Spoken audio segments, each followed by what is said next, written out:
Hello, I'm Jo Fay, and this is a SwissInfo podcast. SwissInfo is the multilingual and international public media company of Switzerland.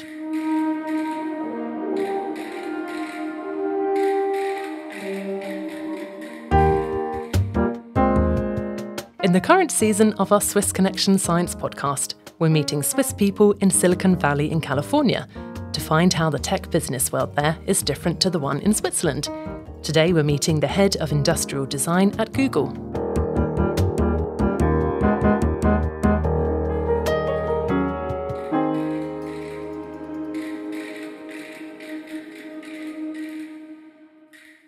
In today's episode, our science journalist Marc-André visits Claude Zellweger. He's one of the heads of industrial design at Google.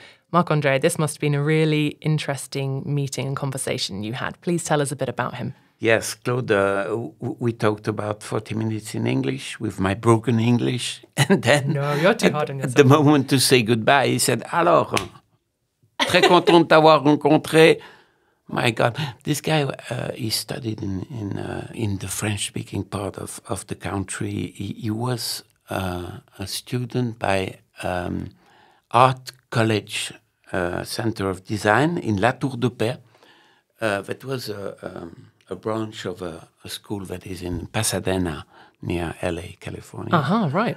And the best students had the opportunity to finish their courses in LA. And he went there because by this time he said he was attracted by a very huge urban area. A place, I quote him, where whatever your passion is, you are sure to be able to meet people who share it. That sounds good. And he then made up his own design company, but in San Francisco. And there, after a couple of years, they were bought by a Taiwanese phone producer. Right. And then he was called by Google. And now he's in charge of the... Because, well, designer at Google, when you look at Google front page, you don't really imagine they didn't need designers. Well, I think that's the secret, isn't it? But we forgot that Google is also an industrial producer. They made mainly telephones. That's right. And this is where Claude is in charge, the famous Pixel 8. Not very well spread in Europe, but in the US they are number 3, behind Samsung and Apple. And so Claude is like almost all the people I met, he's a great fan of sport, but not watching sport on his couch with eating crepes and drinking beer, but practicing sport. Actually, he goes surfing the waves before going to work. Can you imagine that? That's the California lifestyle right there. Let's see what he's got to say. Hi, my name is Claude Zellweger, and I lead industrial design at Google. Right. So, what do you like or dislike maybe in this Californian way of life? What I like about the California way of life is how easy it is to make connections and how easy it is to jumpstart new ideas. I miss how well the Swiss cities are curated. I miss a more measured life, and I miss the mountains. We have a lot of issues here around public transportation, and just sort of basic services aren't as great. However, I have to say the parks are incredible. The outdoor offerings are superb. I came to California because I wanted to go to a particular school, a design school in Los Angeles. But I think as a 20-year-old, I really wanted to be living in a city in a very large urban area, which was diametrically opposed to kind of Swiss culture and Swiss way of life. And so I think living in a big city like Los Angeles for me was fantastic, because you find, for any kind of predisposition, for any kind of interest, you find a group, right? Because it's so large. And I started off by working at a number of design agencies. And this is also why I moved to San Francisco, because all the biggest design agencies were here in San Francisco. Pentagram, IDEO, those are the ones. And then I had the opportunity to start my own agency with 2 partners. And so we started with the 3 of us. We became a 30-person agency and worked with clients across the Bay Area. And at the end of it, we were acquired by HTC Phones, Taiwanese manufacturer. And so I was in-house for the first time in a larger company. And then I got a phone call from Google, who was interested in building up a new virtual reality design team, 2016. What is so special about life and working conditions here in California? I mean, one thing that I've noticed really is that there's less separation between work and your free time, in a way, right? So I think what that means is that people are more likely to a bit more relaxed at work, but you're also perhaps less relaxed in your free time, right? That's the flip side of it.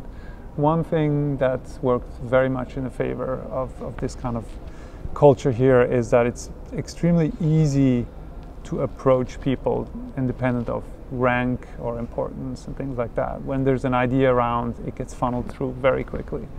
And so I think the ease in which you can jumpstart ideas or strike up new conversations is really easy. And then I think the other is that there's just a tradition of engineering, and that comes from some of the universities here, much like in Zurich with the ETH and EPFL, and you have Stanford and so on, that have been driving a lot of that innovation too. I'm an industrial designer, and I work on tangible products, so the physical products that we make, phones, tablets, watches, and so on, cameras. And so I have a team of designers that envision the future of how we're going to communicate with each other. And my design team has to live in the future, always like 3 to 7 years, basically. You said in your department you must always look 5 to 7 years ahead. Globally, for Google or for technology, what is the next big thing after internet, social networks? What about artificial intelligence? You have your own part. Yeah, I mean, I think it's hard to overstate the importance and the speed at which AI is infiltrating, our industry and different industries as well. And I think it's going to be, we're going to look back at this moment as at kind of a seminal moment in the development of our history.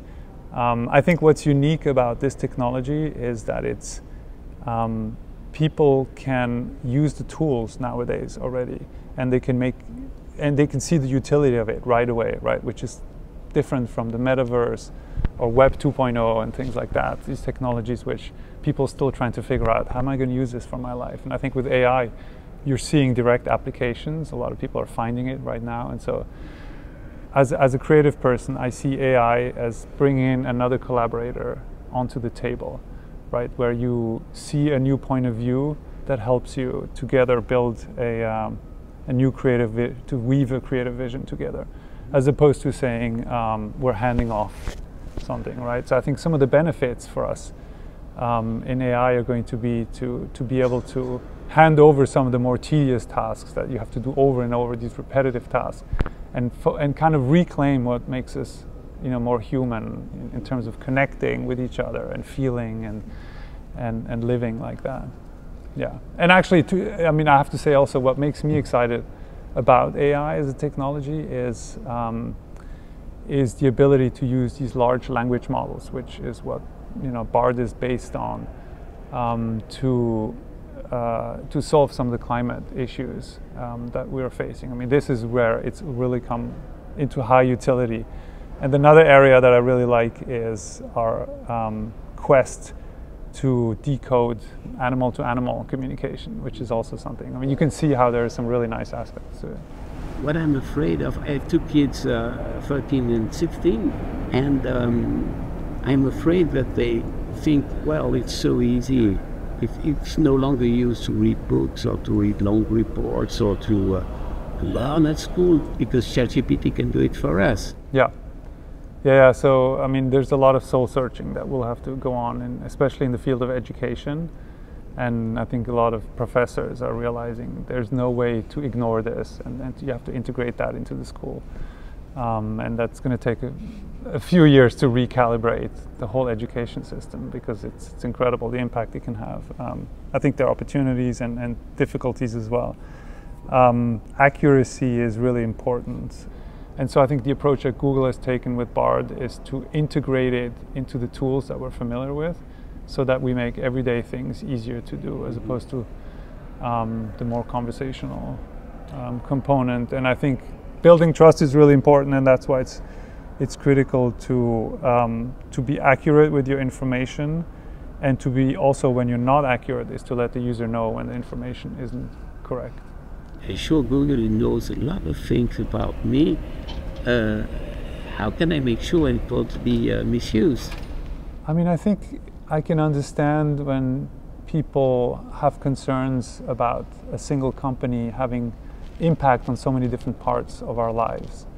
What I think is oftentimes at the forefront is privacy, and it's something that we take extremely seriously at Google. And what we care about a lot is that we adapt technological progression to the way that people are, to meet people where they are, and rather than the other way around. And I think that's really important, that you treat that opportunity with respect and humility. And one example I like to give is we produced glasses that we announced last year, and these glasses are able to do live translation between people who cannot communicate with each other, right? So you speak French, I speak Swahili, and you put the glasses on, and we can, for the first time, communicate without losing sight of each other. These are the kind of innovations that, to me, are extremely positive. We are entering a world where people are asking more for privacy, and I think technology companies are going to have to adapt to that, right? So there is always a trade-off between having access to so much information, which will be extremely helpful, right? But you have to trade it off, balance it off against your tolerance for privacy, which is very different from person to person. That's perfect. Yeah. So, thank you, Marc-André. In our next episode, Marc-André meets Pamela Munster, an oncologist at the University of California, San Francisco, who suffered from cancer herself. Join us then to hear her story. Today's episode was recorded and edited by our science and video journalist Michele Andina. For more content, visit our website, swissinfo.ch. I'm Jo Fay. Thanks for listening.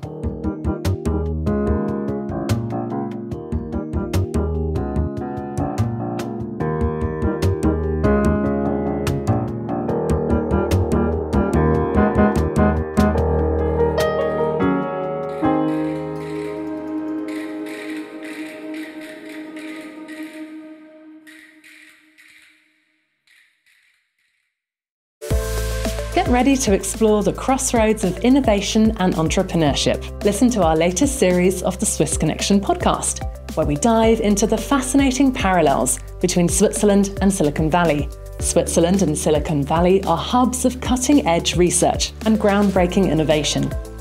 But what makes Silicon Valley the pinnacle of entrepreneurial culture and investment? Join our journalists Marc-André Miseret and Sarah Ibrahim as they venture into the heart of Silicon Valley.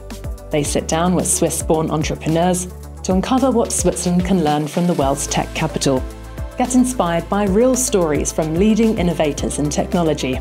Listen and subscribe to the Swiss Connection's latest series now, available wherever you get your podcasts.